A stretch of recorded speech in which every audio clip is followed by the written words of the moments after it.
Ibu tadi pas tawaf nggak ngelihat, saya bilang. Enggak, katanya. Saya bilang, dia bilang begitu ke saya. Di hotel tuh, di kamar bilangnya. Setelah selesai tawaf itu, setelah selesai rangkaian ibadah itu, dia bilang, loh kan tadi deket banget, apalagi lah ibu kan di lantai 2, saya bilang. Kelihatan banget Ka'bah itu, deket banget. Tapi saya nggak ngelihat, katanya. Si anaknya juga baru tahu, karena baru cerita di kamar itu. Jadi neneknya di sini bang, di kursi roda. Iya. Ka'bahnya di sini. Iya di situ. Neneknya bilang nggak lihat Ka'bah. Nggak lihat Ka'bah. Nah, saya disuruh pergi sama dia, nggak jadi foto tuh. Saya disuruh pergi sama si orang yang mau foto itu. Ruh, surah, pergi cepet. Pas saya ambil HP, saya lari, saya lihat ke belakang. Itu orang berjubah putih, pakai ini jubah putih, mau ngejar saya, nggak tahu mau ngapain gitu. Itu saya lari sekenceng-kencengnya sampai saya keluar Masjidil Haram tuh. Sampai di luar saya sampai ngos-ngosan. Kenapa ya? Saya bilang.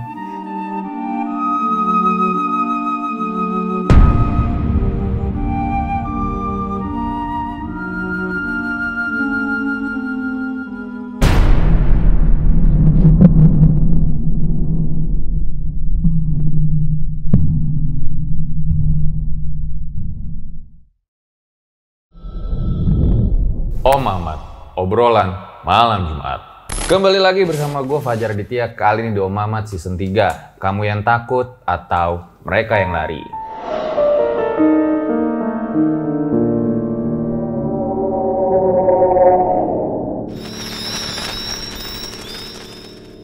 Nah, pada kali ini gue tuh kedatangan seorang tour leader ya, haji dan umroh yang biasa mengantarkan orang-orang untuk beribadah di Tanah Suci. Di mana ternyata beliau ini punya kejadian-kejadian di luar nalar lah bisa dibilang. Langsung aja kita sapa nih. Assalamualaikum Pak Ustadz Muksid. Waalaikumsalam warahmatullahi wabarakatuh Bang Fajar. Udah berapa lama jadi tour leader haji dan umroh? Sekitar dari tahun 2012, berarti kalau dihitung sekitar 10 tahun. Oh udah 10 tahun ya Pak? 10 tahun. Saya dengar juga katanya banyak mengalami kejadian-kejadian di luar nalar ya, apa ya? Entah misteri, keajaiban, bingung bilangnya apa ya, ya di luar nalar lah. Betul. Jadi memang di Tanah Suci itu kalau kata guru saya memang itu kehidupan akhirat. Jadi kejadian-kejadian yang di luar nalar kita itu memang kita bisa rasakan di sana. Seperti itu Bang. Karena memang Tanah Suci adalah kehidupan akhirat. Seperti itu. Jadi misalnya kita pernah, ini katanya ya. Betul. Melakukan sering perilaku buruk, nanti di sana kayak ada aja gitu yang ditunjukkan seperti Betul itu ya. sekali. Atau kadang kita misalnya berperilaku baik pun demikian katanya Demikian. ya. Betul. Oke, dan nanti ditahan dulu deh ceritanya apa aja Siap. ya. Nah sebelum dilanjutin, kayak biasa dukung terus konten-konten RJ5 dengan cara subscribe, like, comment, share yang banyak. Biar gue makin semangat bikin videonya. Jangan lupa mampir di TikTok RJ5 juga nih, dimana ada konten-konten yang beda selain di YouTube. So, gue rasa langsung saja berikut adalah ceritanya.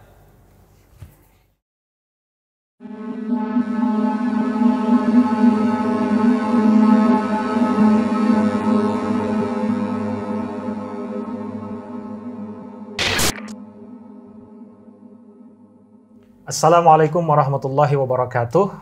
Alhamdulillahirrabbilalamin. Allahumma sholli ala sayyidina Muhammad wa ala ali sayyidina Muhammad. Perkenalkan, saya Muksid Haitami. Saya adalah seorang tour leader di salah satu travel haji dan umroh.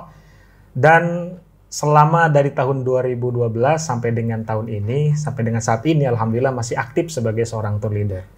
Nah, dari tahun 2012 sampai dengan sekarang ini tentu saya memiliki berbagai cerita menarik tentang pengalaman jamaah yang membersamai saya ketika haji dan umroh.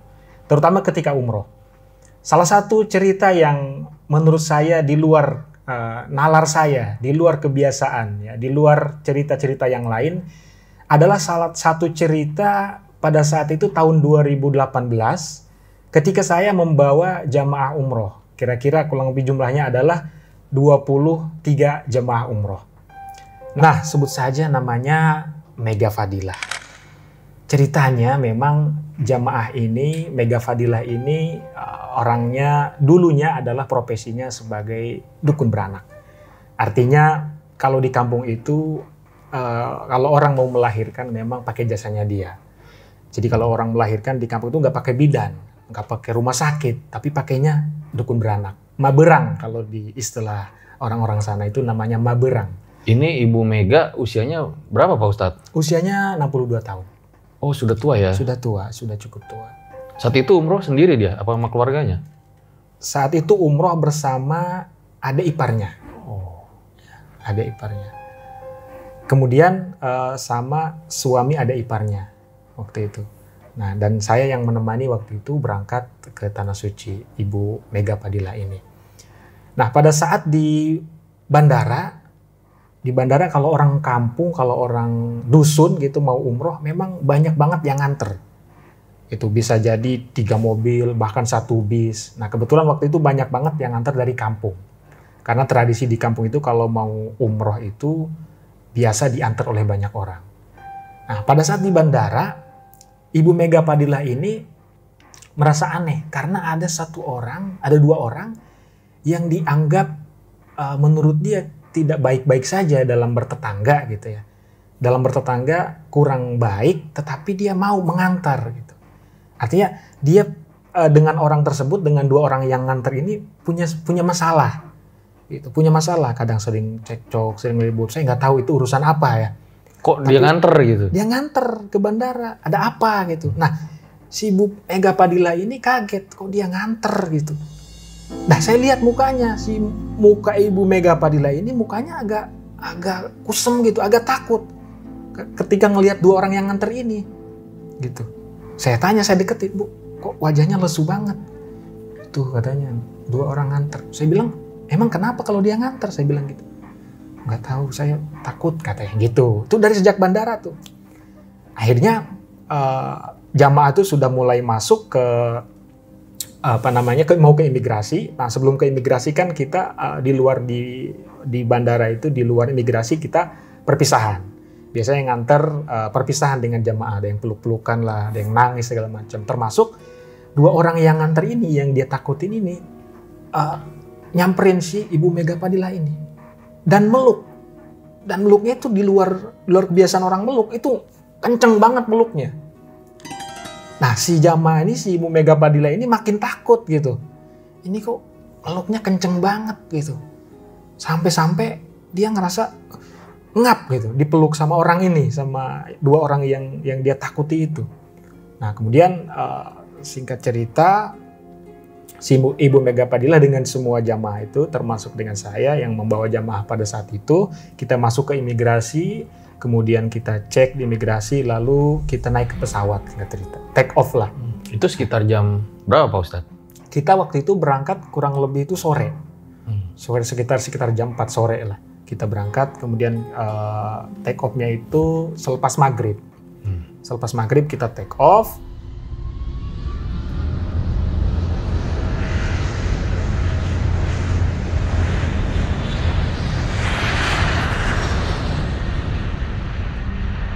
Kemudian di pesawat, seperti biasa, pekerjaan sebagai seorang tour leader itu mengecek semua jemaah. Saya cek satu-satu, alhamdulillah nggak kurang suatu apapun, dan semuanya sudah ready, sudah siap untuk take off. Gitu ya. Termasuk jemaah Ibu Mega Padilla ini. Nah, setengah jam setelah take off, itu saya dikagetkan dengan suara muntahan si Ibu Mega Padilla ini. Gitu.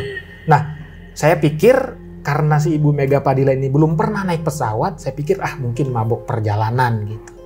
Saya pikir begitu.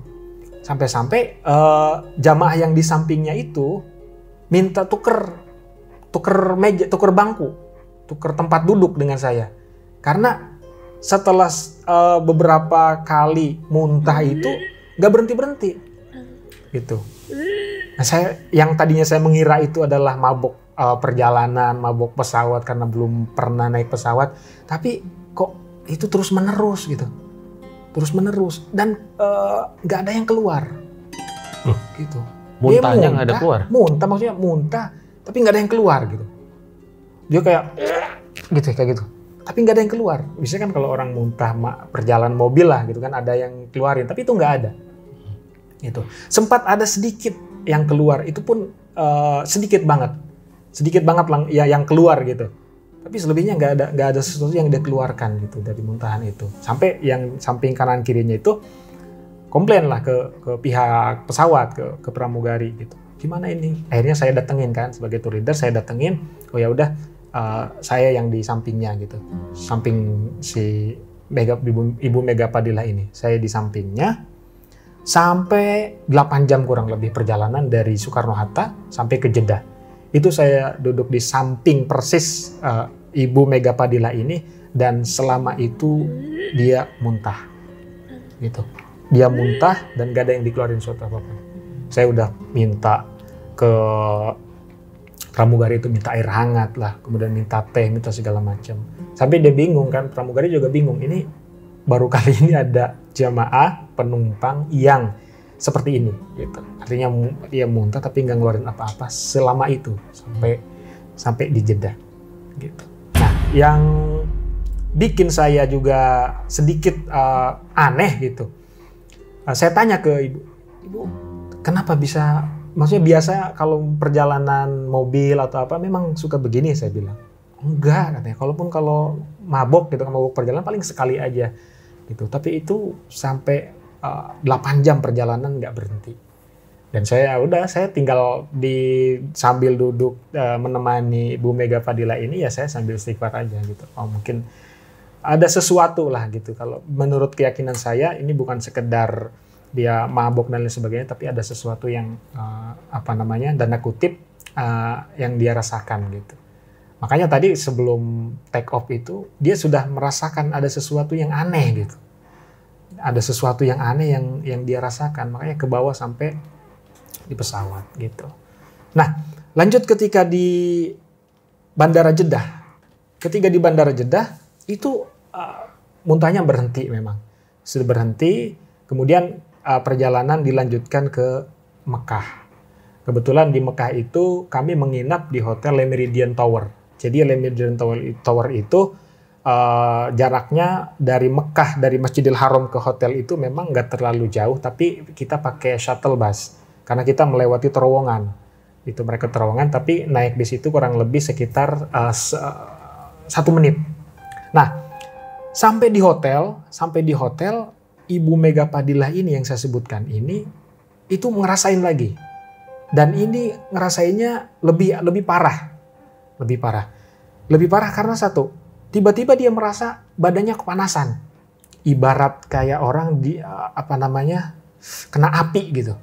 Bayangkan, saya baru nyampe di hotel, baru check in, kemudian saya setting semua jamaah untuk masuk ke hotel masing-masing, ke kamar masing-masing, termasuk ke Ibu Mega Padilla ini, ya. Dan ketika nyampe di hotel, masuk di kamar, itu tiba-tiba saya dipanggil sama saudaranya ini yang nganter ini.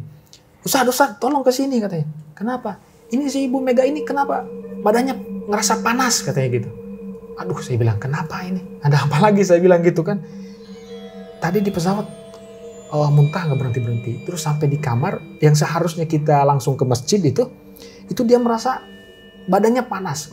Sampai dia nyebut-nyebut nama orang. Saya tidak bisa sebut nama di sini ya, tapi dia nyebut-nyebut nama orang itu. 2 orang disebut. Si Anu, jangan datang, jangan ganggu, saya mau ibadah katanya. Saya mau ibadah di masjid nih, mau umroh gitu. Kenapa masih ngikut ke sini katanya gitu. Nah, dia sampai berkata bilang-bilang seperti itu. Jadi dia posisi teriak-teriak gitu. Teriak-teriak di dalam kamar hotel, dia teriak-teriak, nyebutin nama itu. Ngapain katanya gitu, kan pakai bahasa Sunda ya, karena orang Sunda Ibu Mega ini. Ngapain? Ikut-ikut ke sini, saya mau ibadah gitu. Tolong jangan ganggu. Nah, sampai kejadian itu sampai saya manggil ambulan. Seharusnya saya membawa jamaah itu ke Masjidil Haram untuk ibadah. Tapi saya harus ngurus jamaah ini, Ibu Mega Padilla ini, karena kesakitan. Maksudnya dia bilang, aduh panas. Tapi saya lihat secara dohir itu ya nggak kenapa-napa gitu. Akhirnya penasaran kan, saya bawa ke rumah sakit. Rumah sakit itu saya bawa, kemudian daftar di rumah sakit, lalu langsung masuk ke dokter gitu, ke dokter yang menangani. Tanya sakit apa, kan pakai bahasa Arab saya dampingi. Ini tadi rasa panas gini. Tapi pas dicek di rumah sakit itu nggak ada apa-apa. Ini ibu sehat katanya. Ini nggak ada secara medis nggak ada apa-apa, nggak sakit apa-apa gitu. akhirnya di rumah sakit itu nggak lama gitu kan, akhirnya langsung balik lagi ke hotel. Dan pada saat nyampe di hotel begitu lagi. Jadi dia ngerasa badannya itu panas, itu kan kayak dideketin api gitu kan, dan badannya itu lemes banget, makanya dia nggak bisa saya ajak, ya udah kita ke Masjidil Haram aja ibadah gitu kan.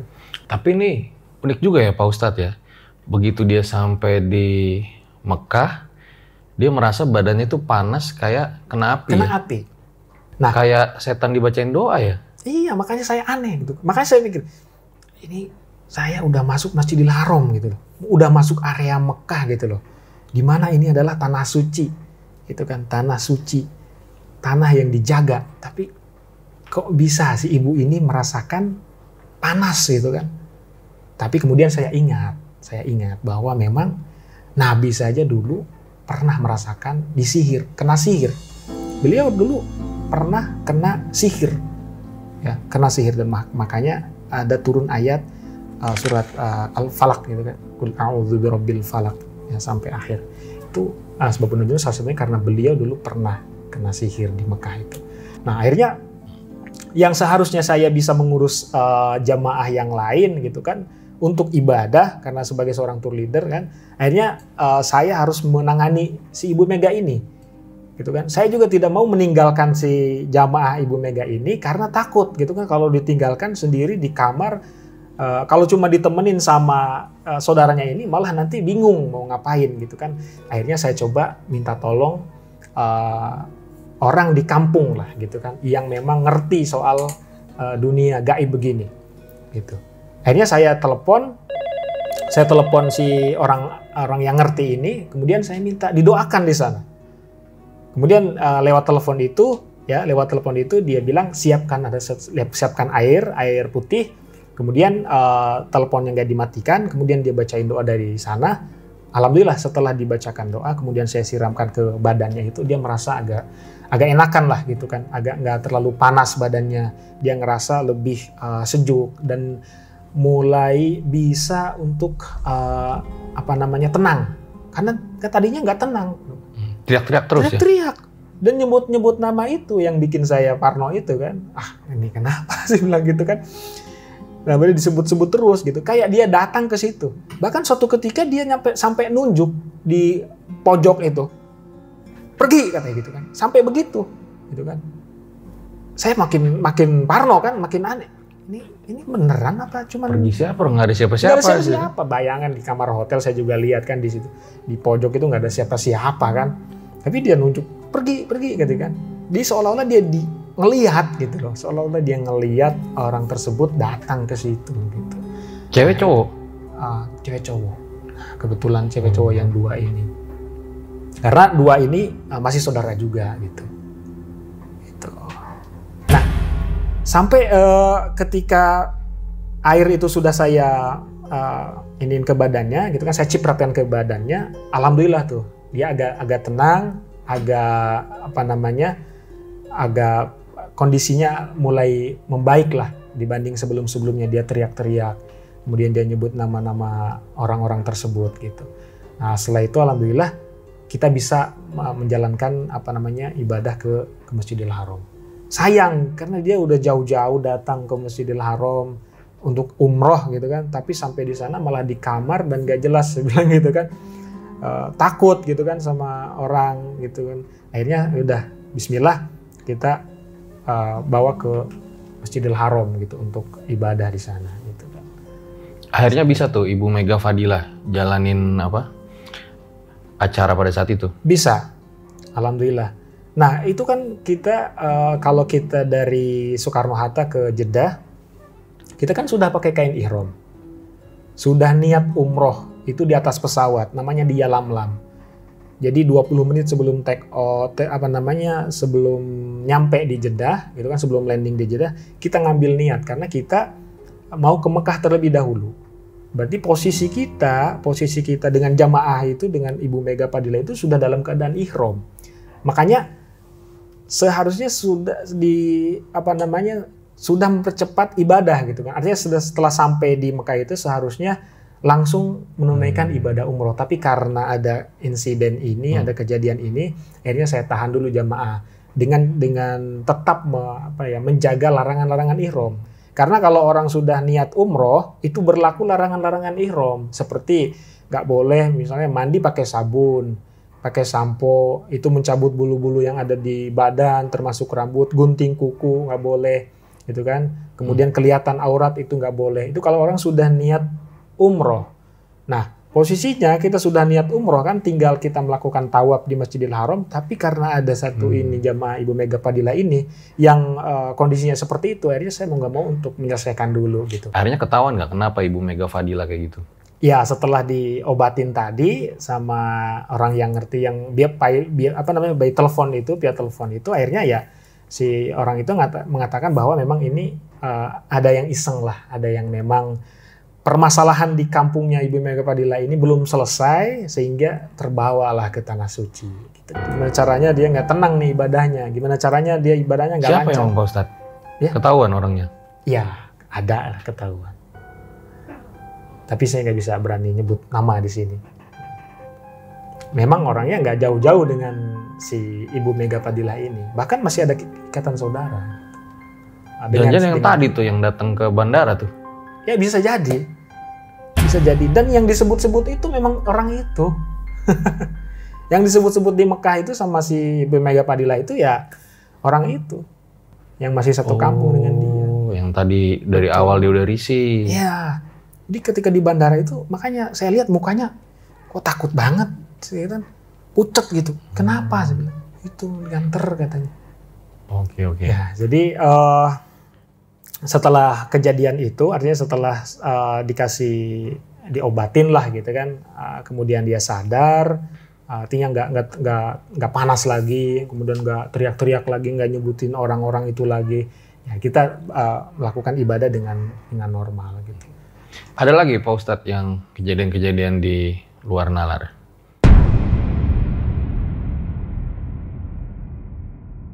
Buat kalian yang punya pengalaman horor nyata, bisa kirim cerita kalian ke email RJ5 atau DM Instagram RJ5.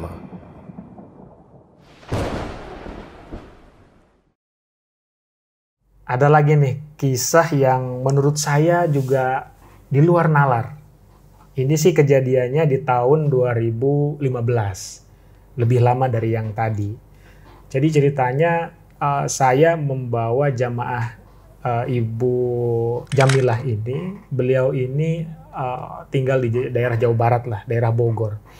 Waktu itu beliau umroh bersama anaknya, suami istri. Karena memang harus didampingi beliau ini. Karena memang nggak bisa lagi jalan, harus pakai kursi roda. Dan anaknya ini, dua ini memang niatnya ingin membersamai ibunya untuk melaksanakan ibadah umroh supaya lebih terkendali lah daripada diserahkan kepada tour leader. Akhirnya berangkat dengan anaknya ini. Nah, ketika di Mekah, singkat cerita kita sampai di Mekah untuk melaksanakan ibadah umroh. Di Mekah kita menginap di sebuah hotel yang posisinya ada di Jalan Misfalah. Jadi kalau di Mekah itu hotel itu ada di Jalan Misfalah, ada di Jalan Ajiat. Kita pilih hotel di Jalan Misfalah karena pertimbangan untuk kursi roda itu lebih datar gitu. Jaraknya dari hotel ke masjid itu lebih enak lah untuk dorong kursi roda. Nah, pada saat kita melakukan tawaf bersama-sama dengan jamaah, waktu itu posisi Masjidil Haram itu masih ada lantai 2 yang masih dibangun.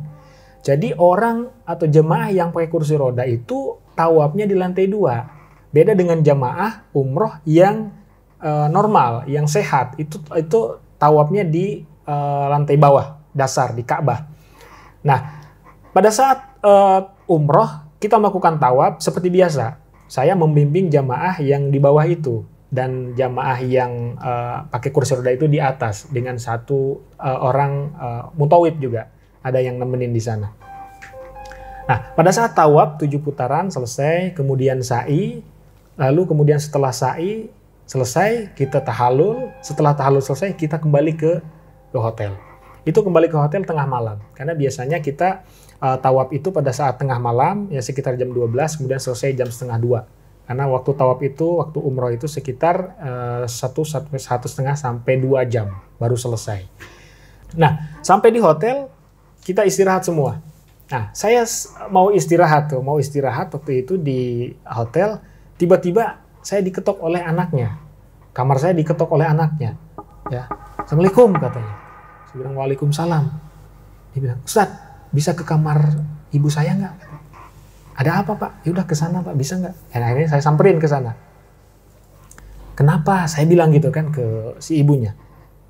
Dia sambil nangis gitu. Si ibunya sambil nangis. Si neneknya ini, nenek Jamilah ini sambil nangis. Ustadz, saya jauh-jauh dari Bogor umroh ke sini, kok saya nggak ngelihat Ka'bah katanya. Saya bilang, ibu tadi pas tawaf nggak ngelihat? Saya bilang, enggak katanya.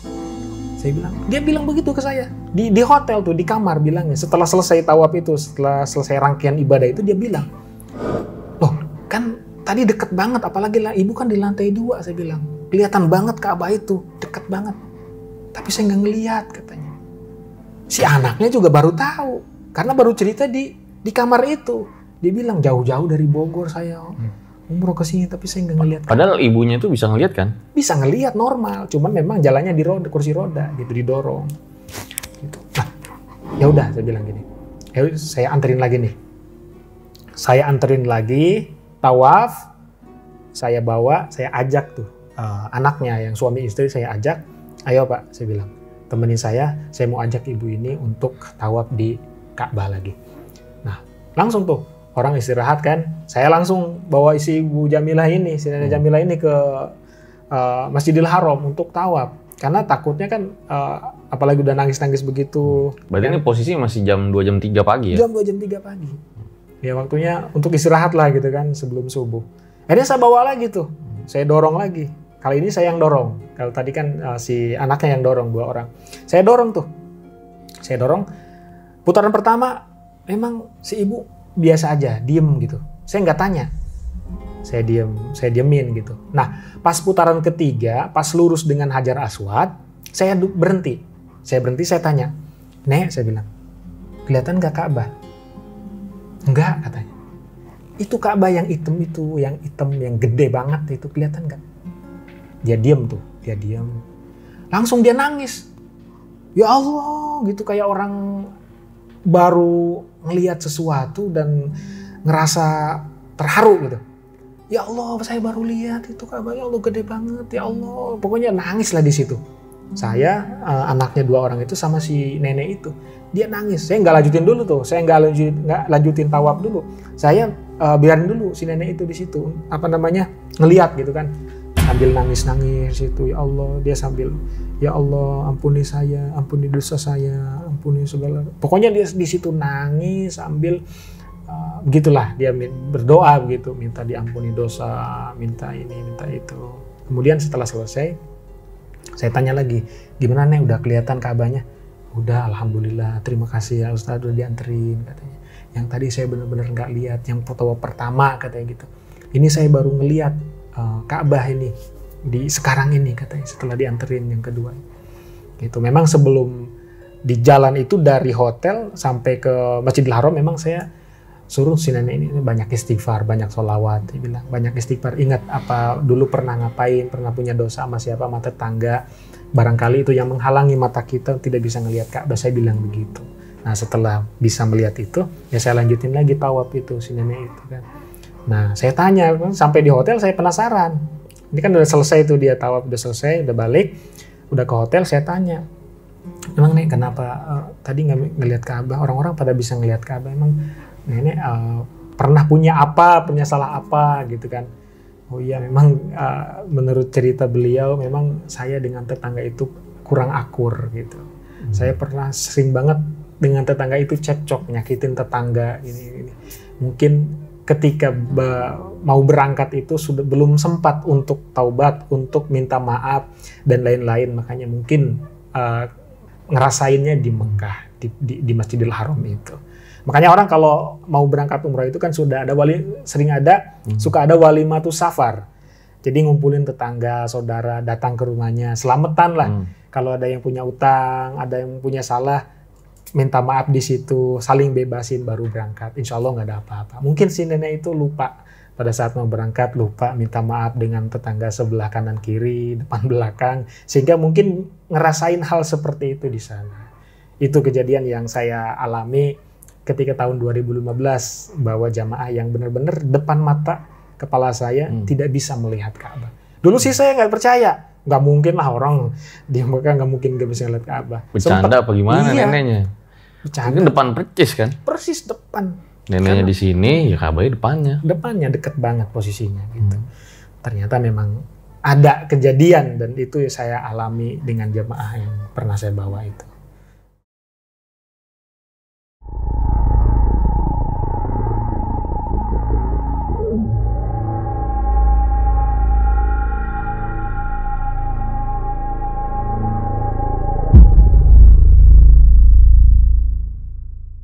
Pak Ustadz, tadi kata tim kreatif ada juga ya kejadian yang horor atau janggal lah yang dialamin sama Pak Ustadz sendiri itu. Gimana ceritanya Pak Ustadz? Iya, jadi pernah suatu ketika saya membawa jamaah, biasanya kan kalau saya bawa jamaah ada satu waktu di mana saya sendiri.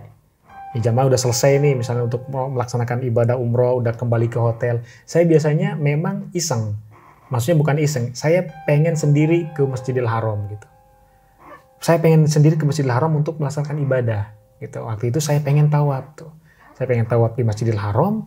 Kemudian setelah tawaf, nah tawafnya tawaf sunnah. Jadi bukan tawaf umroh ya. Tawaf sunnah itu boleh kita pakai baju biasa aja. Jadi saya waktu itu pakai gamis.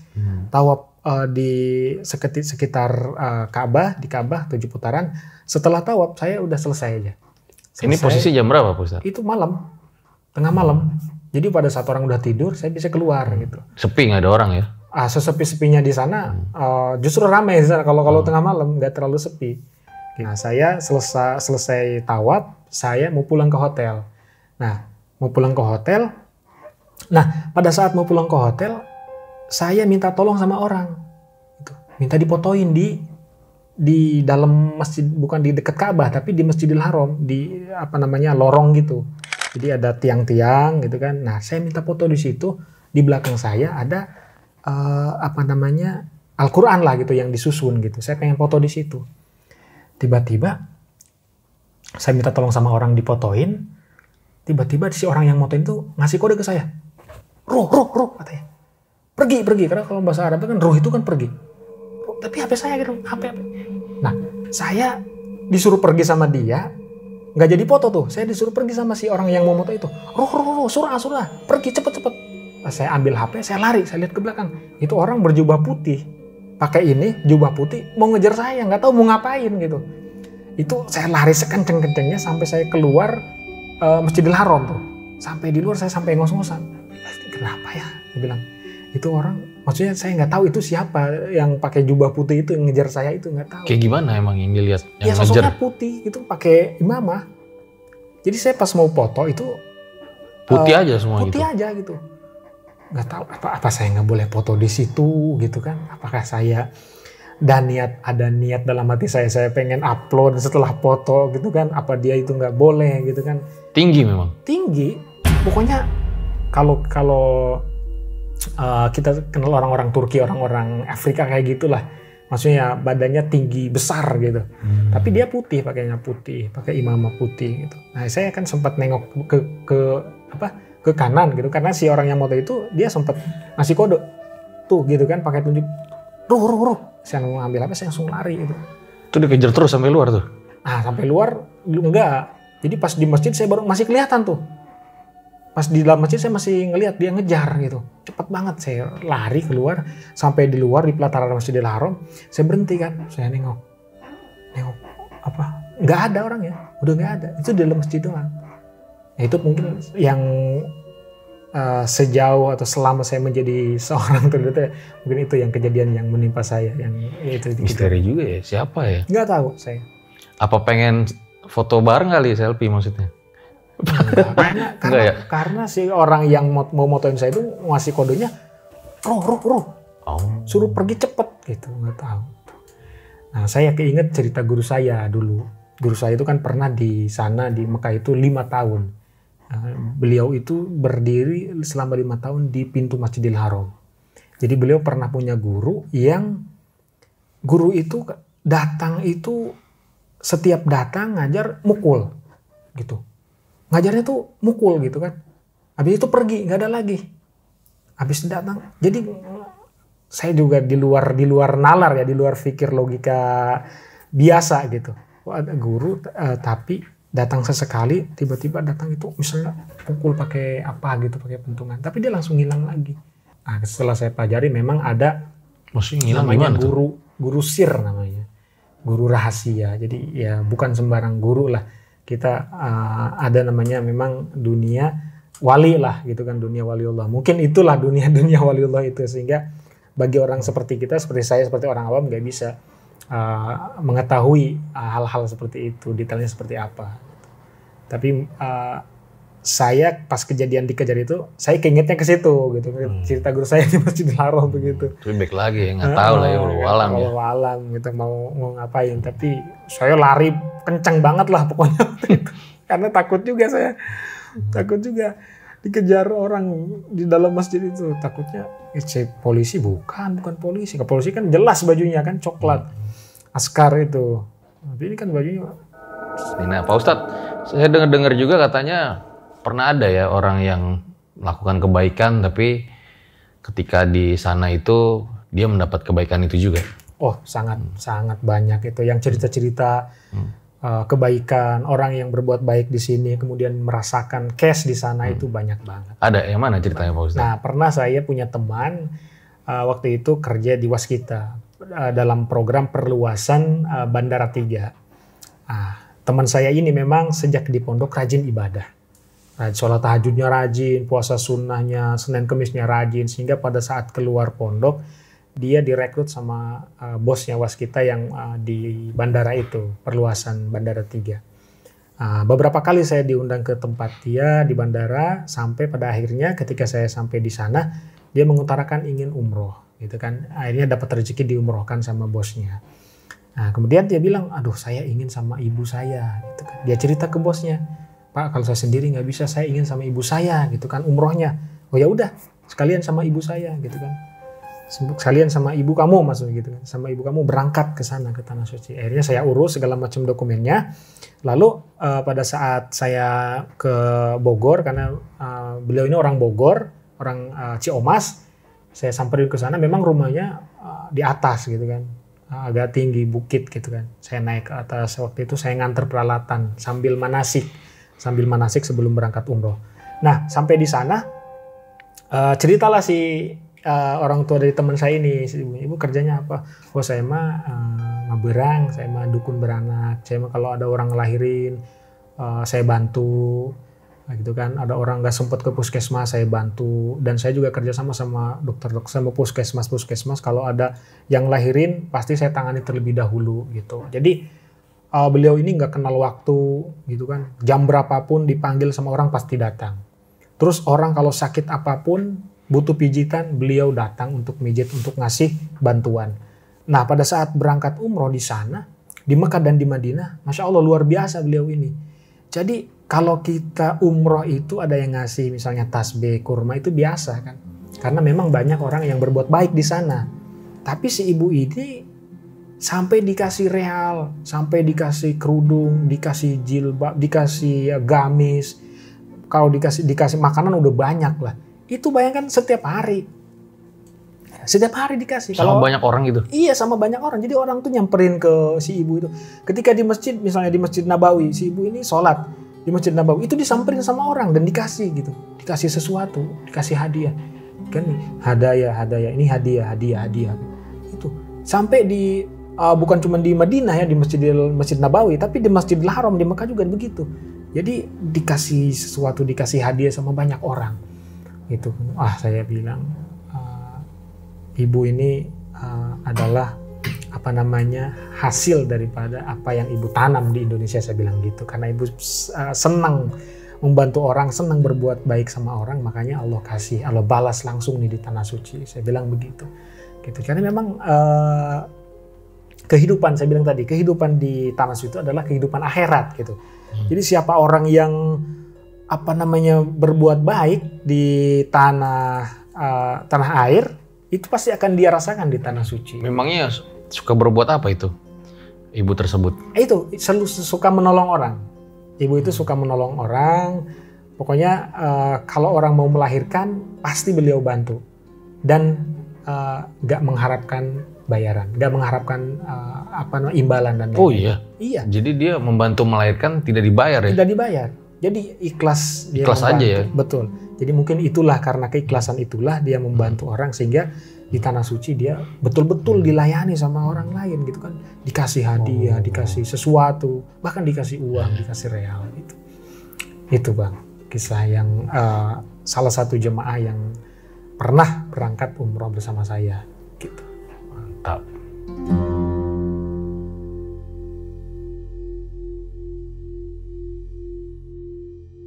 Mungkin yang terakhir Pak Ustadz, ada lagi kisah di Tanah Suci.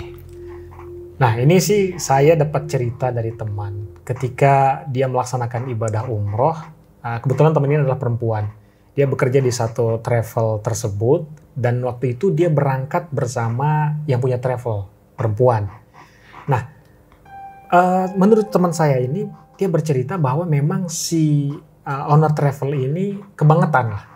Kebangetan itu dalam arti gini, kalau dia menyuruh seorang tour leader atau mutawif untuk berangkat umroh, misalnya dia ada budget untuk handling di Jeddah 250 real. Nah, si mutawif, si tour leader ini dia cuman kasih setengahnya.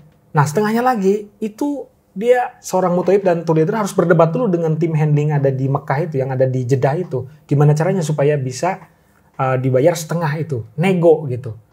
Nah, menurut saya bilang ke teman saya, ini dolim. Kenapa? Karena budgetnya sudah ada, tapi dibayarnya cuma setengah. Gitu. Nah, kejadian-kejadian model seperti itu tuh banyak yang dilakukan oleh owner travel ini. Nah, ketika di Tanah Suci, teman saya cerita ini perempuan, ketika di Tanah Suci, kebetulan kita landingnya di Madinah. Nah, landing di Madinah biasanya, kalau landing di Madinah itu, kita di Madinah biasanya 3 malam atau 4 malam. Nah, selesai di Madinah, kemudian kita menuju ke Mekah untuk melaksanakan ibadah inti umroh. Nah, sebelum ke Mekah, kita biasanya ngambil mikot di Masjid Bir Ali. Jadi dari hotel ke Masjid Bir Ali itu jaraknya sekitar 20 menit. Nah, kita mampir di Masjid Bir Ali. Nah, kondisi si owner travel ini dalam keadaan head. Nah, sementara menurut jadwal dia head itu seharusnya sudah berhenti. Itu sudah berhenti seharusnya, kata teman saya ini. Nah, nggak tahu kenapa ketika niat umroh di Masjid Bir Ali itu, ya sampai di Mekah itu dia malah terus mengeluarkan darah head itu, nggak berhenti sampai pada waktu pelaksanaan ibadah umroh itu dia tetap head. Itu kan. Kenapa tahu? Karena si perempuan teman saya ini memang satu kamar dengan si owner travel tersebut. Nah, dia cerita bayangkan sampai mandi berkali-kali supaya bersih gitu kan.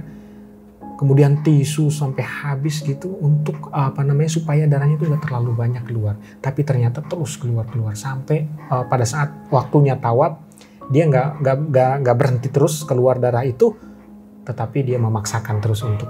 Harusnya nggak boleh ya? Nggak boleh. Kalau orang sudah keluar darah headnya gitu kan, dia nggak boleh melakukan tawaf, nggak boleh masuk masjid, gitu kan? Karena itu adalah bagian dari larangan bagi orang yang head atau yang keluar darah itu. Tapi dia terus memaksakan untuk melaksanakan ibadah tawaf. Nah itu wallahu alam, apakah ibadahnya sah atau tidak itu wallahu. Tapi secara syariat kan tidak boleh kalau orang head itu melaksanakan ibadah tawaf lah, terutama ibadah tawaf di Masjidil Haram gitu.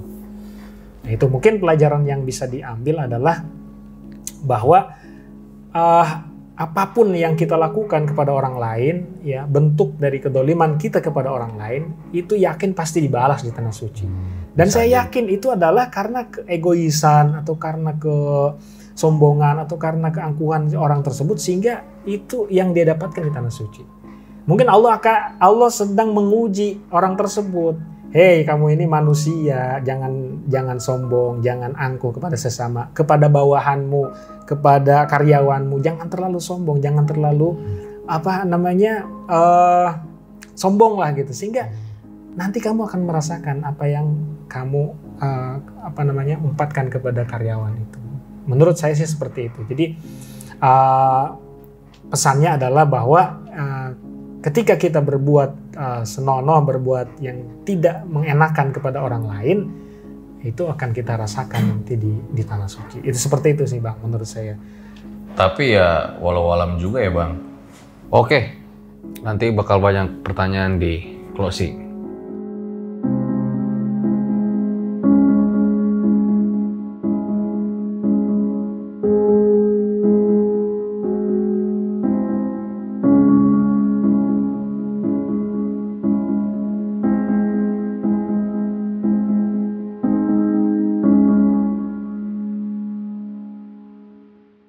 Itu dia guys, sebuah kisah luar biasa dari Pak Ustadz Muksid ya, dimana banyak pelajaran nih di episode pada kali ini Nas. Dan kalau lagi umroh dan haji, udah fokusin aja menurut gua, banyak beribadah, mencari amal-amal soleh kan mumpung di sana. Gue doain juga ya, semoga kalian yang mau umroh dan haji dapat segera terkabul. Sebelum selesai ada pertanyaan nih Pak Ustadz. Pernah ada nggak sih kejadian lucu saat lagi jadi tour leader haji dan umroh? Kejadian lucu nggak ada sih, kayak masih ada, tapi yang lebih ini lagi kejadian-kejadian yang menurut saya malah itu bukan lucu jatuhnya, tapi itu sedih malah Bang. Oh sedih. Sedih Bang, karena bayangkan saya tour leader, dari sini sebagai tour leader mendampingi jamaah, dan di sana di Mekah itu nggak ada tour leader lagi. Maksudnya nggak pakai tour leader sana, nggak pakai handling, nggak pakai mutawib sana. Saya sendiri yang harus ngurus. Saya ketinggalan pesawat di Soekarno-Hatta. Ya. Jamaahnya udah duluan ke Malaysia.